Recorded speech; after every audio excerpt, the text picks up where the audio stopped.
ছোটোবেলার থেকে আমি এই আর্টের প্রতি আকর্ষণ আমার অনেক বেশি ছিল। তখন মনে করেন আপনার যে ওই বিভিন্ন আমাদের ধর্মীয় কিছু ক্যালেন্ডার ছিল, দেবী দেবতার ক্যালেন্ডার ছিল, ওইগুলোর থেকে আকর্ষণটা আমার প্রচুর তৈরি হয়েছিল, আঁকা আঁকি। আর তার মধ্যে কিছু ব্লাডের মানে ছিল যে আমার জেনারেশনটাই এইরকম বিভিন্ন ওয়ে আর্টে। কেউ স্বর্ণের ডিজাইন করতো, কেউ শাখার ডিজাইন করতো, মানে আর্টের সাথে কম বেশি জড়িত সবাই। ওই হিসাবে আমারও জিনিসটা করতে করতে ওই ছোটোবেলার থেকে আমি পড়াশোনা গ্যাপের মধ্যে আমি আর্টটাকে বেশি গুরুত্ব দিতাম। দিতে দিতে আর পড়াশোনাটা হয়নি ওই আর্টের সাথে। মানে আমারই রিলেটিভ মামা, তার এখানে আমাকে নিয়ে যেয়ে আমার বাবা ভর্তি করে দিল। তখন আমার বয়স হলো 10 বছর। আমার এখনও মনে আছে 1961 সনে 14ই এপ্রিল, পয়লা বৈশাখ।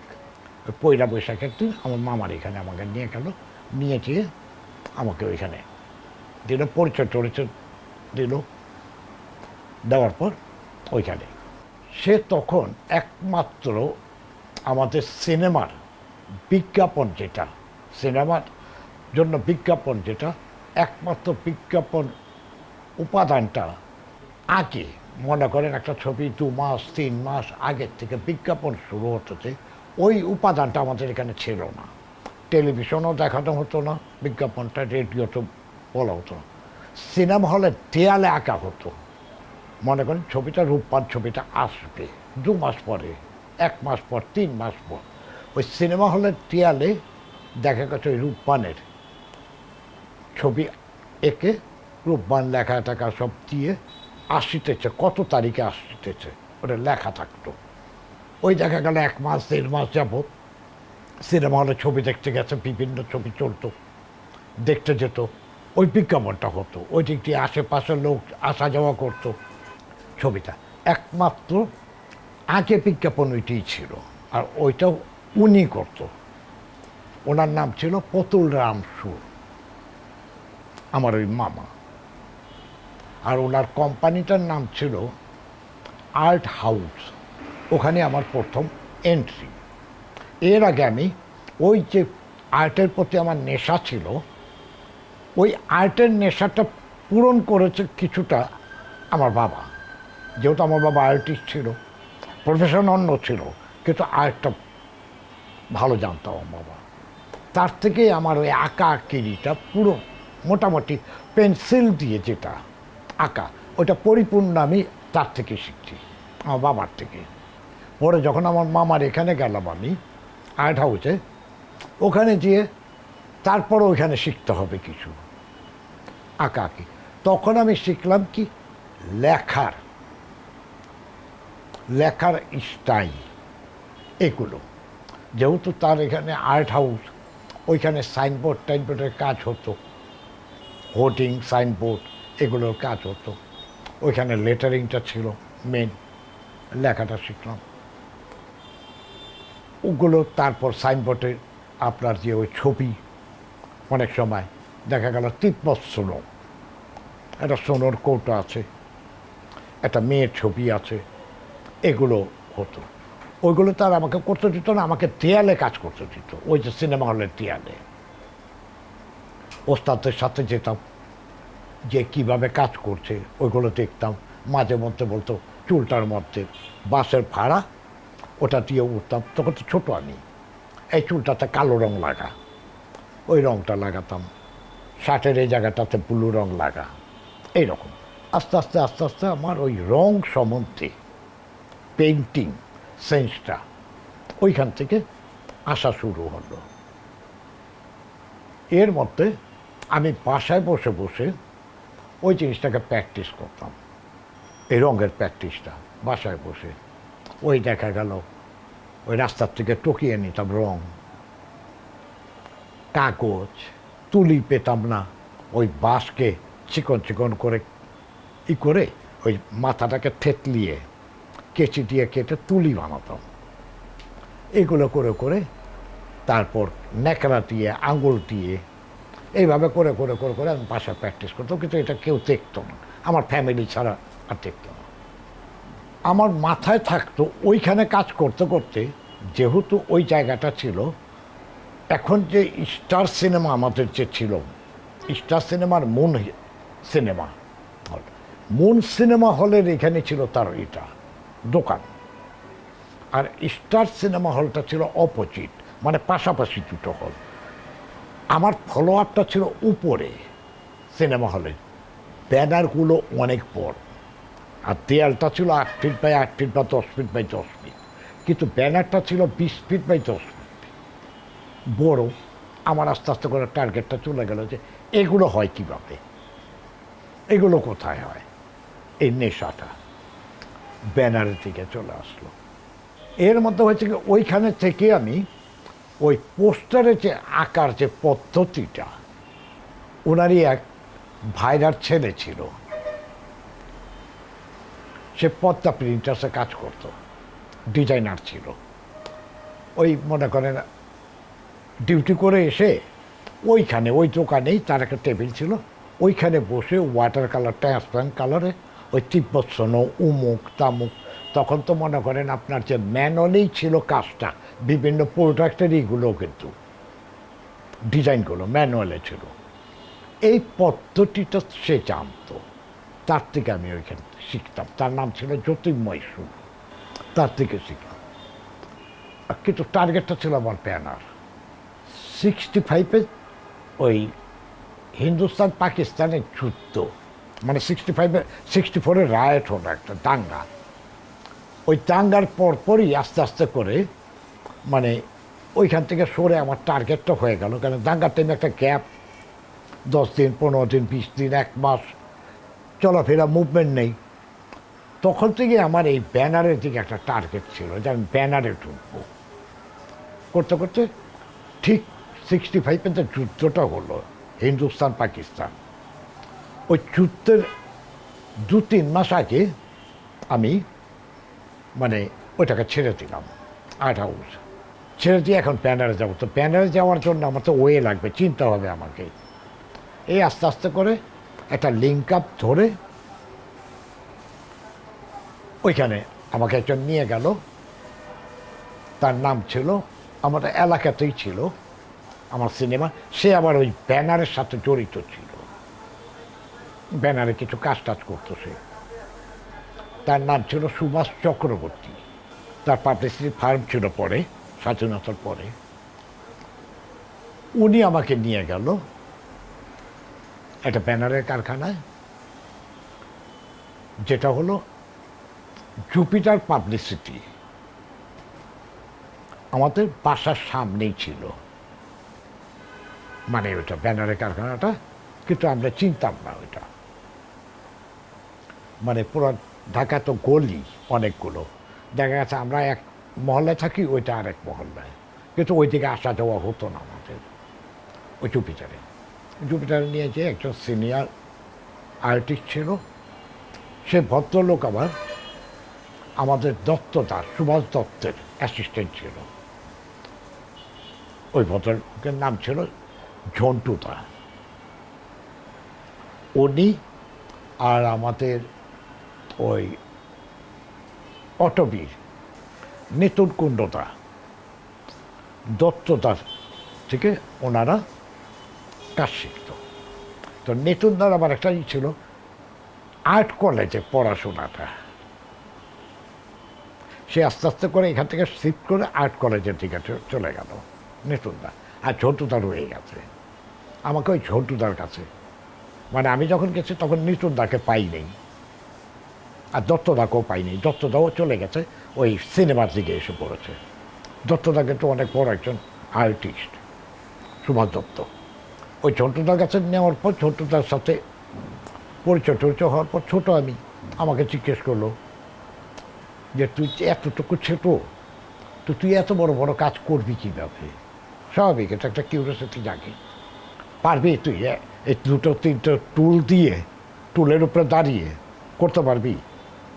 এত বড় একটা মাথা, তোর সমান তো একটা চোখ হয়, তো তুই কীভাবে করবি? আমি কিছু বলি না, কিন্তু ওই যে সুভাষ চক্রবর্তী যে আমাকে নিয়ে গেছে সে জানতো আমার ব্যাপারটা। বলে কী বলেন ঝন্টুদা, ওর হাতের কাজ তো আপনি দেখেন নেই, দেখলে পরে আপনি বুঝতে পারবেন ও পারবে কি পারবে না। ওর হাতের কাজ মানে ও কি কোনো জায়গায় কাজ টাজ করেছে নাকি? বলে কাজ করেছে, ও 8 বুঝে এই কাজ তো আর করেনি। ওই যে দেয়ালে ছবি টবি এক যে পাবলিসিটি ওইটার সাথে ছিল, আর এমনি বাসায় কিছু কাজ করছো। বলে তাইলে কোথায় ওগুলো? আমি বললাম বাসায়। বলে আনতে পারবি? আমি হ্যাঁ আনতে পারবো। দেখা গেছে ওইখান থেকে 5 মিনিটের রাস্তা, দৌড়িয়ে গিয়ে নিয়ে আসলাম। দেখা টাকার পর দেখে বললো এগুলো কি তুই করেছিস? আমি হ্যাঁ। মানে ছবিগুলো হলো, আমরা হলাম কমার্শিয়াল আর্টিস্ট, আর আমি যে পেন্টিংগুলো করেছি যেগুলো ওই বাঁশের চটি দিয়ে এটা দিয়ে, ওগুলো অ্যাবস্ট্রাক্ট প্যাটার্ন হয়ে গেছে, মানে কমার্শিয়াল হয়নি, ফিনিশিং হয়নি, রাফনেস হয়েছে যেটা চারুকলাতে হয়, ওই প্যাটার্ন। তো আমাকে বললো এগুলো তুই করেছিস? আমি হ্যাঁ আমি করেছি। তখন আমাকে একটা ব্যানার দেখালো, রূপবান ছবির, মানে গুলিস্তানে সাইড ব্যানার একটা ছিল, 10 ফিট বাই সম্ভবত 4 ফিট বা 6 ফিট ওয়াইডে ছিল। বলে এটা পারবেই করতে? মানে আমার জীবনে আমি না বলিনি কোনো জিনিস, পারি আর না পারি সবই হাঁ, বুঝলেন? আর হাঁটা ডাইরেক্ট না, চেষ্টা করব এই হিসাবে। হ্যাঁ পারবো। বলে ড্রয়িং জানোস তুই? আমি হ্যাঁ। সে ভদ্রলোক ছিল দিনাজপুরের। আমি হ্যাঁ জানি। বলে কীভাবে ড্রয়িং করেছ? আমি ফ্রি হ্যান্ড।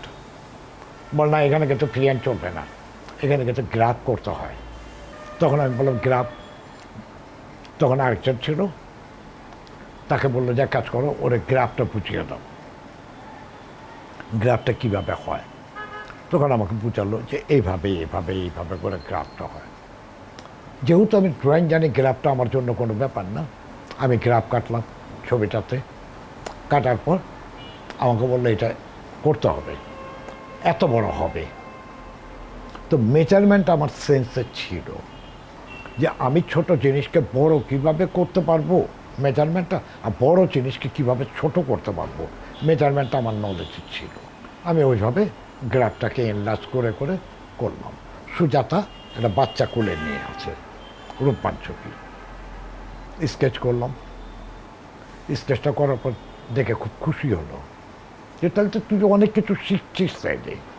আমি হ্যাঁ দাদা, আমি তো মানে কোনটা হাঁ কোনটা না, কোনটা পেয়াত্তবি আর কোনটা পেয়াত্তবি না কিছুই জানি না, মানে আমার মনে যেটা আসছে সেটাই বলছি। বলে এটা কি পেন্টিং করতে পারবি? আমি হ্যাঁ। মানে হাঁটাই আমার মেন হয়ে গেছে তখন। বলে তাহলে কর, কিন্তু কীভাবে করবি? আমি এক কালার করি, সাদা কালো। বলে সাদা কালো কেন? আমি অরিজিনালি টোন যেটা, টোনটা সাদা কালোতেই হলো পারফেক্ট টোন। কালারে আমরা দেখি টোন, কিন্তু বেসিক টোন ওটা না। সাদা কালো হলো অরিজিনাল টোন, 1% থেকে নিয়ে 100% পর্যন্ত ওইখানেই টোনটা পাওয়া যায়। আর কালারে চেয়ে ওই টোনটা পারফেক্ট পাওয়া যায় না। সে বুঝতে পারলো যে আমার আগ্রহটা কতটুকু বা আমি জানি কতটুকু। বা ঠিক আছে কর। বলো এক করবি, ওই খালি সাদা কালো না, কালোর সাথে একটু ব্লু মিক্স করে নিস, তাহলে একটু দেখতে নীলচে নীলচে লাগবে। হ্যাঁ ঠিক আছে। পরে করলাম আমি পেন্টিংটা। করার পর আমাদের ব্যানারের সিস্টেমটা হলো, একদিন আগে পেন্টিং করতাম, একদিন পর ওটা শুকিয়ে গেলে ফিনিশিং করতাম। ফিনিশিংটা আর আমাকে দিয়ে করালো না, ফিনিশিংটা উনি করলো পরের দিন। করতে করতে যুদ্ধ শুরু হয়ে গেল, হিন্দুস্তান পাকিস্তানের যুদ্ধ 65-এ। টোটালি বন্ধ হয়ে গেল আমার। ওই দাঙ্গার সময় একটা হোঁচট খেয়েছিল, এখানে একটা 2 মাস যাবত ওনাকে আর খুঁজে পাই না, আসে না কারখানায়। আর ওনার বাসা টাসা আমি চিনি না, অথচ বাসা কিন্তু আমার বাসার সামনেই। খুঁজে পাই না, হঠাৎ একদিন পেলাম যে দাদা আপনি কোথায়, আপনাকে পাই না। বল দেখ এই যুদ্ধ কাজ টাজ নাই তো, আমি দেখি চেষ্টা করছি নিজে কিছু কাজ এনে কাজ করার জন্য। আমি কাজ করবেন কোথায়? বলে কেন আমাদের এলাকায়। তখন তো এত লোকও ছিল না, এত গিঞ্জি অবস্থাও ছিল না, ফাঁকা ফাঁকা জায়গা ছিল। তা আমাদের এলাকায় তাঁতিবাজারে একটা কার্তিক ঘর করে একটা জায়গা ছিল, ফাঁকা জায়গা, ওইখানে করবে সেই ব্যানার। কাজটা নিয়ে আসলো, ব্যানারটা করলো, আমি অ্যাসিস্ট্যান্টই করি তার সাথে, যতটুকু বলে ততটুকু করি। ব্যানারটা না কমপ্লিট হয়ে গেল। হয়ে যাওয়ার পর উনি আপনার যে বাসায়, পরের দিন আমি আসলাম, কমপ্লিট হয়ে গেছে। পরের দিন আসলাম, এসে দেখি ওই ব্যানারগুলো সব ছেঁড়া, ব্যানারগুলো সব ছিঁড়ে গেছে। ছিঁড়ে গেছে মানে ব্যানারগুলো ছিঁড়ল কি? ওই যে কার্তিক ঘর টিনের চালা ছিল, ওর নিচে যে ইগুলো ছিল, অ্যাঙ্গেলগুলো ছিল, ওখানে এসে বানররা থাকতো, বানররা ছিঁড়ে ফেলছে।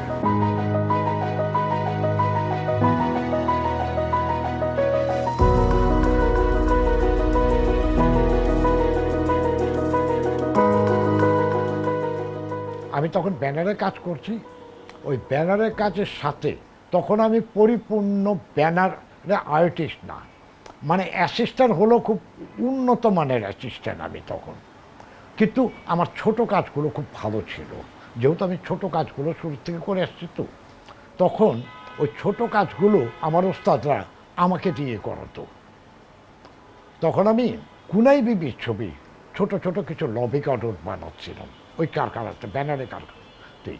তখন তো আমাদের অফিস আদালত ছিল না, ওই কারখানাই ছিল মেন। ওই কুনাই বিবির কাট আউট করার সময় এক ভদ্রলোক প্রডিউসার, তিনি ওই আপনার যে পুনম কিরাত ছবির প্রডিউসার, উনি আবার ওইখানে আসা যাওয়া ছিল।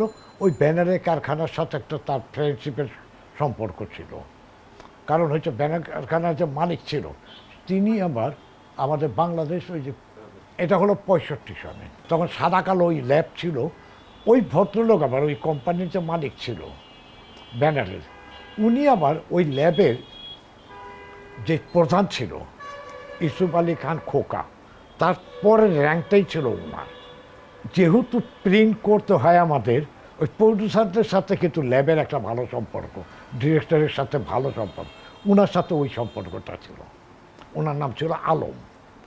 ওনার এটা তখন হলো নলেজ হলো যে আমাদের এখানে তো এই পোস্টার হয় না, এই পোস্টার করতে গেলে হয় ওয়েস্ট পাকিস্তানে আমাকে যেতে হবে। তো এখানে ডেভেলপ ছিল, ডিজাইনেরও ডেভেলপমেন্ট ছিল, প্রিন্টিংয়েরও ডেভেলপ, আর না হলে আমাকে যেতে হবে ইন্ডিয়াতে। তাহলে এখানেই যদি আমি এই ডিজাইনটা করতে পারি, তাহলে প্রিন্টিংটা দরকার পড়লে আমি ওয়েস্ট পাকিস্তান নিয়ে যাব বা ইন্ডিয়াতে নিয়ে যাব, ডিজাইনটা তো আমার চোখের সামনে হবে। এটা হলো 65 সনে।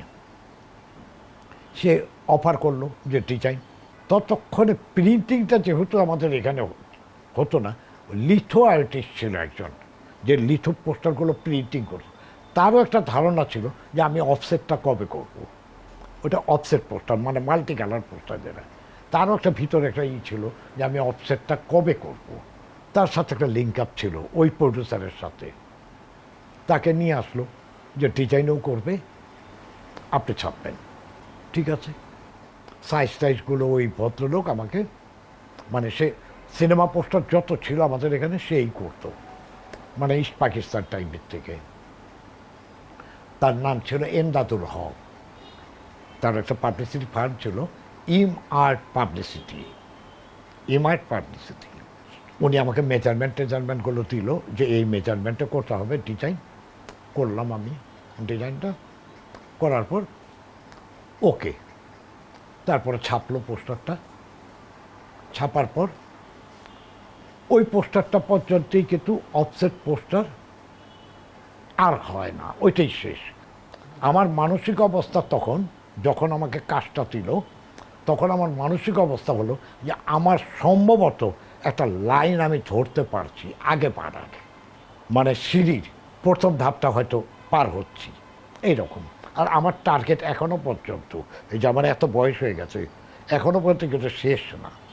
এগুলো করার পর যখন ডিজাইনটা করলাম, সবাই প্রডিউসার, ডিরেক্টর, যে ভদ্রলোক প্রিন্টিং করবে, তারপর আমার ওস্তাদ দুজন, সবাই মিলেই ভালো, খুব ভালো হয়েছে।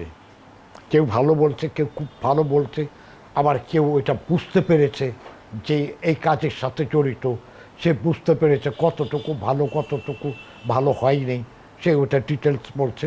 তখন আমার ভিতরে একটা আগ্রহ আরও বেশি করে জন্মালো, আনন্দ, যে তাহলে কি আমি মানে পারছি, এই যে পারা ব্যাপারটা, তাহলে পারা জিনিসটাই আমার একটা সাহস তৈরি করে ফেললো যে আমাকে এখন এই কাজগুলোর মধ্যে দিয়ে অনেক দূরে যেতে হবে।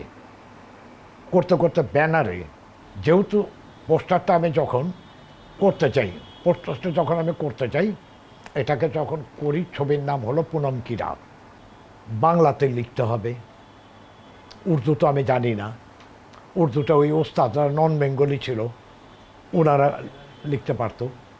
তাও মনে করেন 8 থেকে 10 দিন পর্যন্ত, আমার এই মুহূর্তে পার্টিকুলার মানে দিনটা মনে নেই, 8 থেকে 10 দিন আমার লেগেছে ওই কাজটা করতে। যত দিন যাচ্ছে কাজের আরও ইন্টারেস্ট আমার বাড়ছে, শখটা আরও কিছু করি, আরও কিছু করি, করতে করতে করতে করতে 8-10 দিন ওস্তাদদেরও জিজ্ঞেস করছি এর মধ্যে যে আর কিছু করতে হবে কি না। এইভাবে করতে করতে 8-10 দিন লেগেছে। লাগার পর ডিজাইনটা ওকে ফাইনাল হয়ে গেল। তখন তো আমাদের পোস্টার ডিজাইনের কোনো সেন্সার টেন্সার কোনো কিছু ছিল না। আমার কিন্তু ওই যে কাজ করতে চেয়ে কোনোটাতে তৃপ্তি মিটে নেই। কারণটা কি, আমি সবসময় অ্যাডভান্স টার্গেটটা আমার। আজকে যেটা করেছি, কালকে আর এটা ভালো লাগে না, কালকে ইচ্ছে বেটার হতে হবে। ওই নেশাটা আমার ভিতরে ঢুকে গেছে। আর নেশাটা এরকম হয়ে গেছে যে আমি নকল জিনিসটাকে পছন্দ করতাম না। আমার 9 জন ওস্তাদ,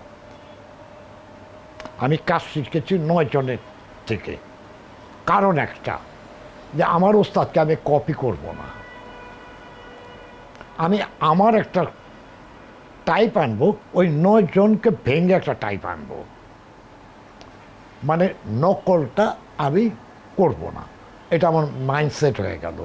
তো যেহেতু আমার একটা আগ্রহ জমে গেল যে না, আমাকে এখন আমার একটা টাইপ তৈরি করতে হবে, ব্যানারে, পোস্টারে, সব জায়গায় আমার একটা টাইপ তৈরি করতে হবে। করতে করতে করতে করতে 71-এর লিবারেশন চলে আসলো। পোস্টার তো ওই একটাই করেছে আমি 65-এ, পুনম কি রাত। এরপর আর পোস্টার হয়নি, মানে মাল্টি কালার পোস্টার যেটা অফসেট, ওটা একটা হয়নি, আর কেউই করেনি। ওই লিথোটা দিয়েই চলছে। স্বাধীনতার পরে আবার শুরু হলো। আর স্বাধীনতার পরে ওই আপনার লিথো পোস্টারটা টোটাল ড্যামেজ, অফ হয়ে গেল। ওই multi colour poster, offset poster, প্রেসটাও মোটামুটি তৈরি হয়ে গেছে। ওইখানে টেকনিশিয়ান এমদাদুল হক ডেভেলপ করে ফেলছে। এখানে হলো স্বাধীনতার পরের থেকে টোটাল জিনিসগুলো একটা কম্পিটিশনে চলে আসলো। বিভিন্ন ব্যানার কারখানা, সাথে ব্যানার কারখানার কম্পিটিশন, পোস্টার ডিজাইনারদের মধ্যে একটা কম্পিটিশন। আমি জুনিয়র, আমার সিনিয়ররাও তখন ডিজাইন করা শুরু করলো, পোস্টার ডিজাইন। এই কম্পিটিশন চলে আসলো, কার থেকে কে ভালো করবে। ওর মধ্যে হলো আমি জুনিয়র, আমার টার্গেটটা আরও বেশি হয়ে গেল যে আমি সিনিয়রদের চেয়ে উপরে যাবো কীভাবে, কাজের কোয়ালিটিতে নতুনত্ব কীভাবে আনবো, যেই জিনিসটা হয় নাই সেই জিনিসটা আমি কীভাবে হওয়াবো। করতে করতে করতে করতে আমি বিভিন্ন রকম তৈরি হয়ে গেলাম। হওয়ার পর আস্তে আস্তে আস্তে আস্তে আমার ডেভেলপমেন্টটা চলে আসলো। সিনিয়ররা যখন আমাকে বাহা করা শুরু করলো, তখন আমার কাছে মনে হলো যে হ্যাঁ, আমি একটা রাস্তা ঠিক পেয়ে গেছি, বা আমি যাচ্ছি সঠিকভাবে। সঠিকভাবে যখন যাচ্ছি, তখন হলো কি আমার চাহিদা আরও বেড়ে গেল, কাজের প্রতি আগ্রহ বেড়ে গেল, দায়িত্ব বেড়ে গেল। এখন হয়ে গেল যে আমার কাজটা দিয়ে বেনিফিট কতটুকু হচ্ছে, আমি যেই কাজটা করছি সেটাতে বেনিফিটটা কতটুকু হচ্ছে।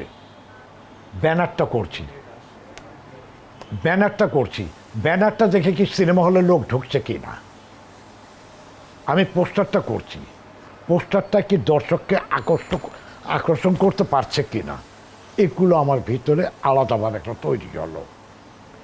বৃহস্পতিবার রাত্র সারা রাত্র জেগে আমরা ব্যানার করতাম, করে হলে লাগতো।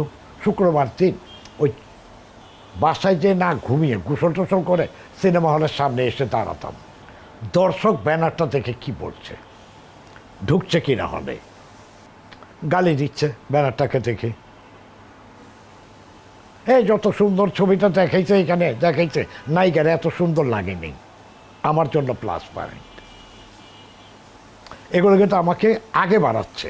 যেহেতু আমার আগ্রহ বেড়ে গেছে, দায়িত্ব বেড়ে গেছে, বাড়ার পর ব্যানারটাতে কতটুকু দর্শকের আকর্ষণ হচ্ছে দেখছি যে হ্যাঁ ভালো, দর্শকটা আমার প্লাস হয়েছে।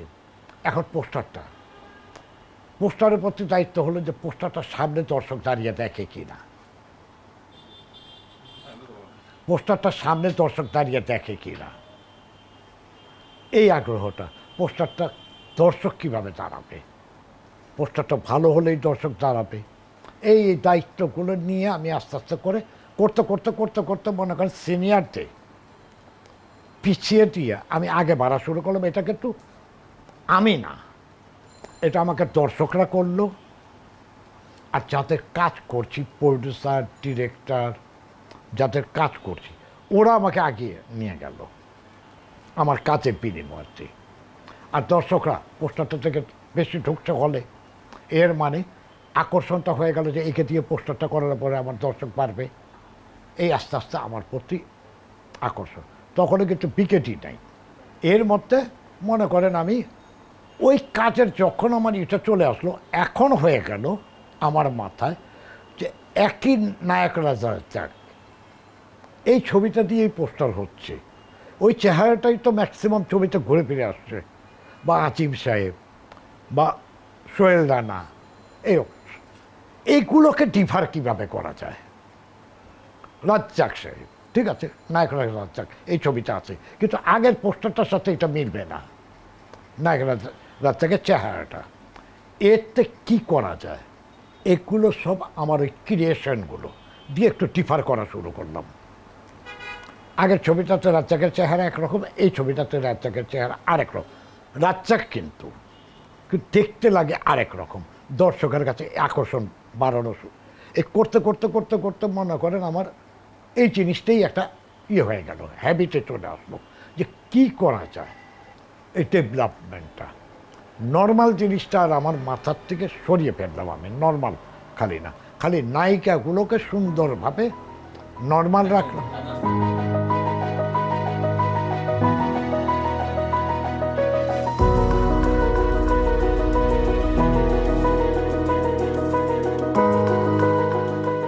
আমার যে ধারণাটা তৈরি হলো যে দর্শক, আমি যেই কাজটাই করব সেটা 1 টাকা নিলে 100 টাকা লাভ করাতে হবে প্রডিউসারকে। আর লাভ করতে গেলে আমার কর্মটাই ওইভাবে করতে হবে, কাজটাই করে দিতে হবে, যাতে দর্শককে আমি হলে নিয়ে যেতে পারি। রাজ্জাক সাহেবের চেহারা দেখতে দেখতে ফ্যাড আপ হয়ে যাবে দর্শক পোস্টারে, তাহলে রাজ্জাক সাহেবকে অনেক দিন টানতে গেলে কি করা দরকার পোস্টারে, এক এক সময় এক এক এফেক্ট ব্যবহার করা শুরু করলাম। আজকে আপনারা হয়তো বা দেখতে পারছেন বিভিন্ন জায়গায় টাইলসগুলো দিয়ে পোর্ট্রেট তৈরি হচ্ছে, যেটা টাইলসের পোর্ট্রেট, বিভিন্ন টুকরো দিয়ে। সেটা যখন নায়ক রাজ্জাক সাহেবের ঘরে আপনজন ছবি হয়, তার নিজের প্রোডাকশানে, তখন আমার মাথায় ঢুকলো চা খেতে খেতে যে চার কাপটা তো মেলামাইন, এটা যদি লাল হয় নীল হয় তাহলে কি হবে, সাদা কাপ তো, লাল নীল হলে পরে তো আমি একটা ছবি বানাতে পারতাম, এটা দিয়ে পেন্টিং করতে পারতাম। তাহলে আমি রং তুলি দিয়ে পেন্টিং করি। এই প্রথম টাইলসের পোস্টার আমি আপনজন ছবি পোস্টার করি রাজ্জাক সাহেবের ঘরে। ও পোস্টারটা দেখার পর রাজ্জাক সাহেব, মানে যার মারফতে, আমি তো ডাইরেক্ট কোনো সময় কোনো পার্টির কাছে যেতাম না, এখন ইদানিং আমাকে অনেকে চিনে, তখন তো চিনত না আমাকে, যার মারফতে আমি কাজ করছি ইমার্ট পাবলিসিটি, ওই এমদাদুল হকের মারফতে, তাকে বলল সেম জিনিসটা আমার ড্রয়িং রুমে করে দিতে হবে, এই পেন্টিংটা। এমদাদ সাহেব আপনি এটা করিয়েছেন। আমাকে বলল এমদাদ সাহেব যে বিদেশ, তোমার তো ওই রাজ্জাক সাহেবের ঘরে ড্রয়িং রুমে একটা পেন্টিং করে দিতে হবে। কী পেন্টিং? এই যে তুমি যে টুকরো টুকরো কালার দিয়ে যে করেছো, এইটা মুজাক, তখন আমরা মুজাক বলতাম এটাকে। আমি করতে গেলে তো অনেক সময়ের ব্যাপার, দেখা গেছে 1 মাস 1.5 মাস লাগবে, আমি কি ওইখানে থাকবো নাকি? করার পর তারপরে আর ওইটা পেন্টিংটা করা হয়নি। আমার এই জিনিসগুলো সব সময়, আচ্ছা ঠিক আছে, ছবির নাম কি? সতীপুত্র আবদুল্লাহ, নায়ককে মাহমুদ কলি, নায়িকাকে রচিনা। মাহমুদ কলি রচিনার সাথে নায়ক নায়িকা হিসাবে তখন অ্যাকসেপ্টেড না দর্শকের কাছে, ক্রেজ নাই। তাইলে পোস্টারটা কি করা যায়? আচ্ছা, পাবলিককে আকর্ষণটা মেন, প্লাস গল্পের বাইরে যাওয়া যাবে না। ছবিটা বানর আছে, এটা ফোক প্যাটার্ন ছবিটা। আমি করলাম কি, বানরের কুলের মধ্যে একটা বাচ্চা দিয়ে, হাতে আঁকা কিন্তু, বানরের কুলে একটি বাচ্চা দিয়ে, কোনো নায়ক নায়িকার ছবি নেই, নিচে সতীপুত্র আবদুল্লাহ। দেখালাম ডিজাইনটা পার্টিকে, পার্টি বললো বানর দিয়ে পোস্টার, এ টাকা খরচ করব, এতগুলো টাকা পোস্টারটা নেবে কি নেবে না, কারণ ও তো হল মালিকদের দেবে।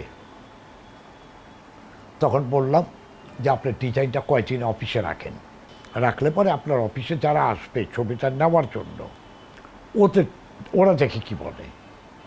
এর মধ্যে মনে করেন কেউ বলে এটা ভালো হয়েছে, রচিনার চেহারার চেয়ে এটা ভালো, বা মাহমুদ কলির চেয়ে এটা ভালো, কেউ বলছে আপনার নায়ক নায়িকা বাদ দিয়ে এটা করবেন।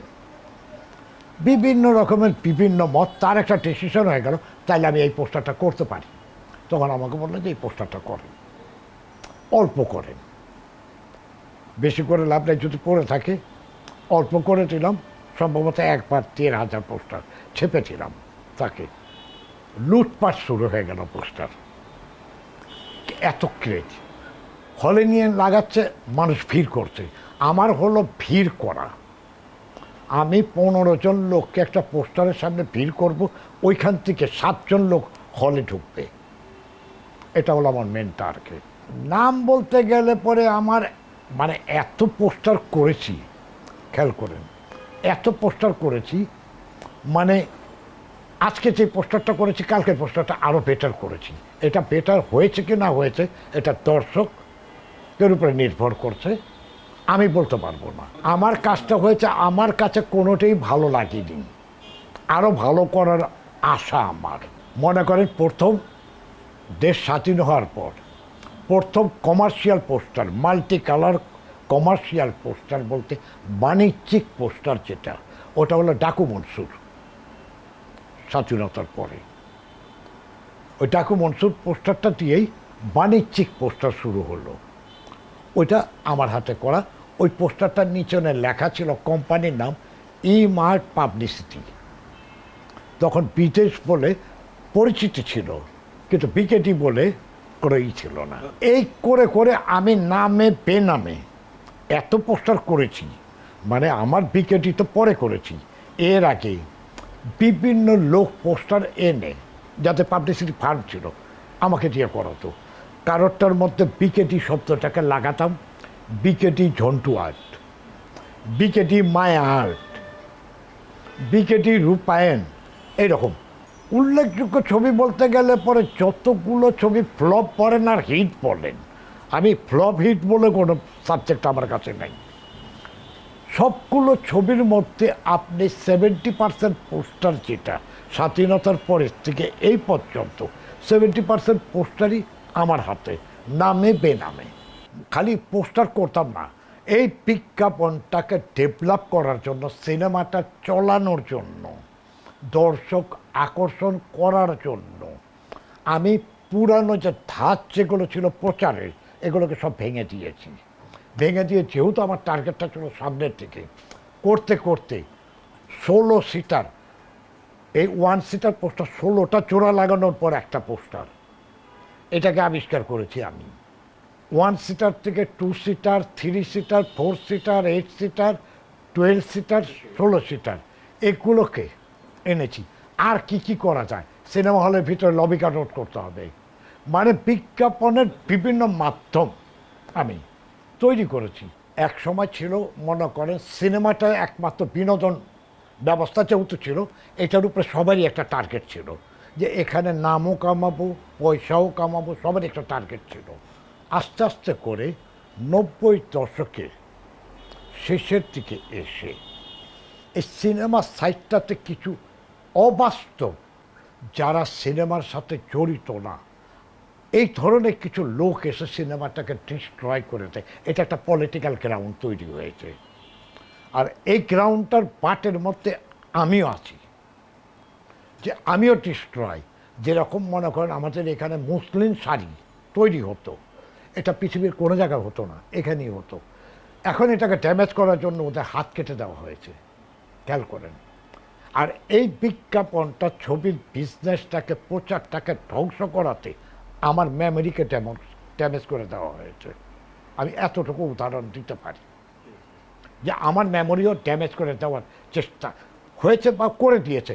তারপরও আমার এত শক্ত মেমোরি, এখনও আমি পারলে পরে আপনার ছবি যদি দর্শক না আসে, আমি 10 জন হলেও দর্শক বেশি করে এনে দিতে পারি, যদি আমার কথা মতো বিজ্ঞাপন হয়। আফসোস ছাড়া কিচ্ছু না। এখন আমার একটাই আফসোস, এই সিনেমাটার গর্ব করতাম আমি। আমাকে বিশেষ করে বিকেটি বা বিজেশ কুমার ধর, আমি যে এই একটা জায়গার মধ্যে বসে অন্ধকারে কিন্তু আমি বসে কাজ করতাম, সিনেমার শিল্পীর থেকে নিয়ে, সিনেমার দর্শক থেকে নিয়ে, সিনেমা হল থেকে নিয়ে, বিকেটি নামটা সিনেমার সাথে জড়িত যারা, এর মতো মনে করেন অন্তত 80-90% লোক বিকেটি নামটা জানতো। এটা ছিল আমার জন্য অনেক বড় গর্বের ব্যাপার।